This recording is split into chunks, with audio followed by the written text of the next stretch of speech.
Bienvenue à toi dans cette vidéo. Ça va être la vidéo hebdo du samedi où je vais simplement me poser dans le canapé ou vlogger et te montrer un petit peu ce qui se passe dans ma semaine, dans mon quotidien, pour te montrer comment moi j'évolue en tant qu'homme, en tant que papa, en tant que sportif et te montrer que si toi tu es inspiré par ça comme moi je l'ai été par plein d'autres contenus, c'est top et que tu peux te dépasser et devenir la meilleure version de toi-même.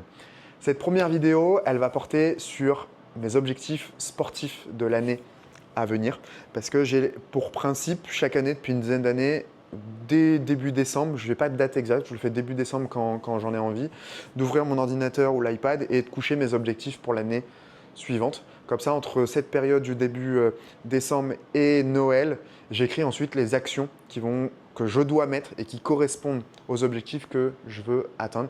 Comme ça, à peu près dès Noël, juste avant Noël ou entre les quelques jours de fête, je commence vraiment mon année à ce moment-là. J'attends pas le 1er janvier, j'ai jamais aimé trop cette date où j'essaye de passer encore un step, pas d'être une nouvelle version de Kevin, mais vraiment de se dire ok, ça y est, on est reparti pour entre guillemets un nouveau chapitre.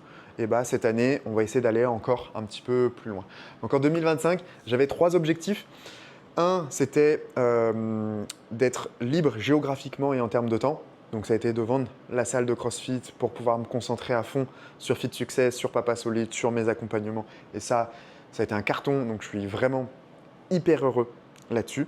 Le deuxième objectif, c'était de pouvoir passer du temps avec ma fille, qu'elle ait des horaires de bureau, entre guillemets, à la nounou, d'y aller 3 jours par semaine, d'y arriver à 8h30 et d'y repartir à 17h30. Donc, je puisse être avec elle le matin quand elle se réveille, la préparer, petit déjeuner avec elle, la récupérer après le goûter et la sieste et qu'on puisse passer la soirée ensemble jusqu'au coucher. Et ça, c'est magique. Je suis hyper heureux d'avoir réussi ça cette année. Et le troisième objectif, c'était de faire le GR20 avec Marion, ma compagne. Tout simplement, c'était se retrouver ensemble et partager la montagne, partager la Corse sans se dire on se fait un exploit sportif. Alors au final, ça a été un exploit sportif entre guillemets pour nous. Mais voilà, le but c'était vraiment de profiter un max. Si on terminait pas, c'était pas très grave dans notre tête. Et puis au final, une fois qu'on était là-bas, on s'est dit il faut qu'on termine, il faut qu'on y arrive. Et le but, c'était vraiment de se créer des souvenirs, de souder encore plus notre union. Et ça a été génial. Bon, maintenant, on passe aux objectifs 2026 parce que je pense que tu as cliqué sur la vidéo pour ça. Je les ai couchés ici sur le papier. Il y en a qui sont orientés performance et d'autres expérience. En termes de performance, j'en ai noté 3 sur des charges et 2 sur de la course à pied. Si tu me connais un peu, tu sais que je ne suis pas un grand fanat de course à pied, mais c'est quelque chose que j'ai découvert, que j'ai appris à aimer au fur et à mesure cette année, parce que je me suis mis à courir 2 fois par semaine. Donc c'est pas extraordinaire, mais tu rajoutes à ça les entraînements de vélo sur l'home trainer à la maison ou dehors pour le triathlon, plus les entraînements à la salle 3 à 4 fois dans la semaine. Mine de rien, ça fait quand même un gros volume d'entraînement. Donc, sur la course à pied, je me suis fixé 2 objectifs vraiment de perf. C'est de passer sous les 21 minutes aux 5 km. Je fais 22,40. C'est le meilleur résultat que j'ai retrouvé un petit peu dans mes données. Donc, le but, ça va être de descendre sous les 21 minutes. Donc, c'est-à-dire potentiellement aller faire un petit peu de travail de tempo, etc. sur piste. Je vais voir un petit peu comment j'oriente ça. Je me laisse le mois de décembre pour catégoriser tout ça. Ensuite, en découle de faire un 10 km en moins de 48 minutes. Pareil, je n'ai pas de vrai temps de référence sur 10 km. J'avais fait la Running Lyon il y a plus de 10 ans. Je vais courir régulièrement plus de 10 km, mais là, je veux vraiment me mettre sur ces 2 distances dans le rouge à 100%. J'ai déjà fait des 5 km, des 10, des semis, des marathons. J'ai déjà fait des Ironman 73. Donc, je sais ce que c'est de faire des longues distances. J'ai déjà fait des trails de 40 bornes. Mais voilà, le but, c'est vraiment de se dire, je fais des distances qui restent relativement courtes par rapport à ce que tu peux faire avec ton corps, mais je veux me mettre vraiment dans le rouge, pousser la machine le plus loin possible sur ce type d'effort, parce que tu verras ensuite dans les expériences, on va aller chercher un petit peu des distances. Sur la partie lift, je me suis fixé 3 objectifs. Un, ça va être de à nouveau squatter plus de 160.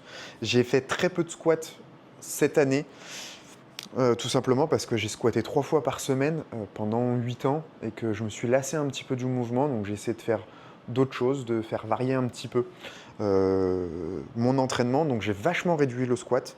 Je dois squatter, je pense, une fois tous les 15 jours vraiment pour garder un petit peu de sensation. Donc je sens que j'ai perdu un petit peu à ce niveau-là. Donc le but, ça va être de squatter à nouveau 160 sans faire du squat 3 fois par semaine. Et j'avais passé 165 en 2021 en faisant un squat every day.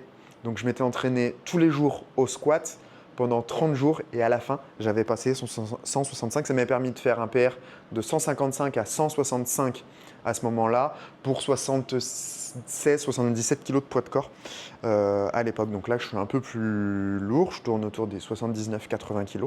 Donc j'aimerais bien retourner à 2 fois mon poids de corps sur ma barre de squat. Deuxième, bencher 130 parce que j'ai 125. Pareil, j'ai fait moins de barres, j'ai fait plus d'haltères cette année, donc retourner au 130. Et une barre que j'ai jamais réussi à passer, même quand je m'entraînais beaucoup au crossfit et en charge, c'était de passer 200 kg au deadlift.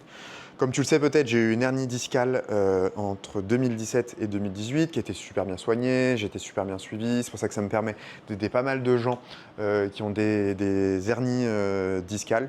Pierre, si tu passes par là en ce moment, on est en train de se faire du travail ensemble. Donc, aller chercher un deadlift à 200 tout en gardant un dos sain comme je l'ai depuis des années. J'ai plus jamais eu de douleur au dos. Mais du coup, c'est un mouvement que j'appréhende toujours un petit peu. J'ai validé 185 une fois. C'était pareil lors du squat everyday. Ça m'avait permis d'avoir des jambes et un tronc en titane, voire même en adamantium. Donc j'aimerais retourner sur un deadlift à 200. Donc voilà, ça c'est ces 3 objectifs en termes de charge. Et je vais passer sur les 3 grands objectifs qui vraiment me font kiffer juste à l'idée de vous le dire et où ça va être le focus cette année. Je vais les donner dans l'ordre décroissant de motivation. Alors, un, ça va être l'Aerox de Lyon, donc je vais le faire en team mixte en catégorie open. Donc ce sera en mai. Le but, voilà, ce sera. Je l'avais fait en solo à Marseille en 2024. J'avais mis 1h12. Là, le but, à 2, ce serait de passer sous les 1h10, 1h08, pourquoi pas.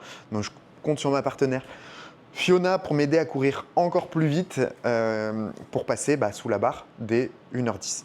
Objectif du dessus, Ironman. Alors je ne sais pas si je fais le 73 ou si je fais le full, le 140.6 cette année. C'est la grande question. Ça va dépendre un petit peu de comment j'arrive à faire évoluer mon business, de comment j'ai envie de faire évoluer tout l'aspect familial. Tout simplement parce que l'entraînement à l'Ironman, c'est hyper chronophage et tant que ma fille, je peux profiter et qu'on est vraiment dans des années où l'évolution elle est explosive, j'ai envie de dire, toutes les semaines il y a quelque chose de nouveau. Est-ce que j'ai envie de sacrifier pour l'instant ce temps-là? Non, mais par contre, le triathlon ça me fait vibrer, les Ironman ça me fait vibrer, donc si je peux pas faire le 140.6, je ferai un Ironman 70.3 juste pour le principe de dire on honore le tatou, hein. On fonce, on retourne faire un 70.3.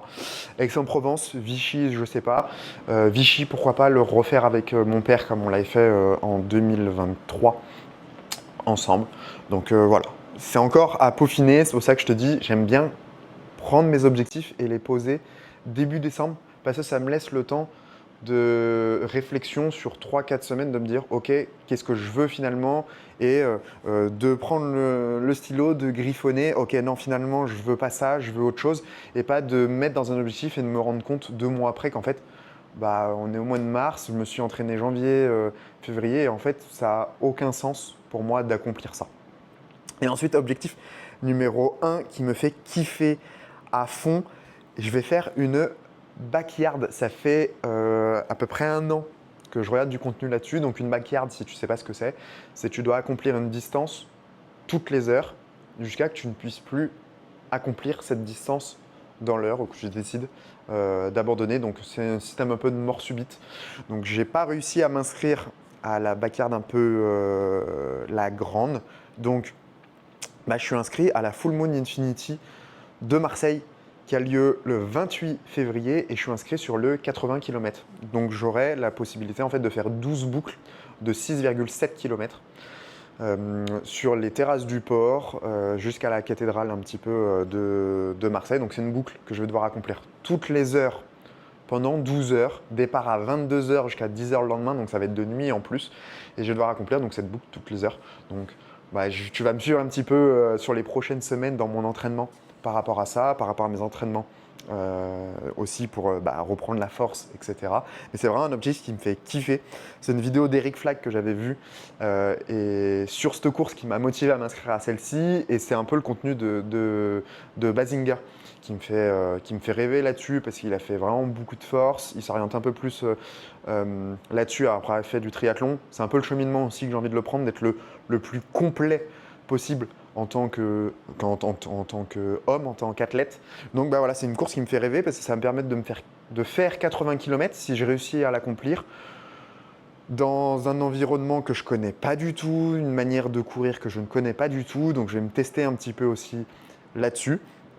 Donc je te laisse regarder un petit peu ce contenu, mais vraiment ça m'irrisse le poil d'être inscrit à cette course. Ça me fait kiffer, j'ai vraiment envie, j'ai hâte d'y être.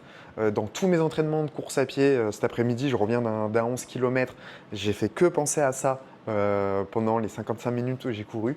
Donc voilà, cette backyard de Marseille, la Full Moon Infinity, le 28 février.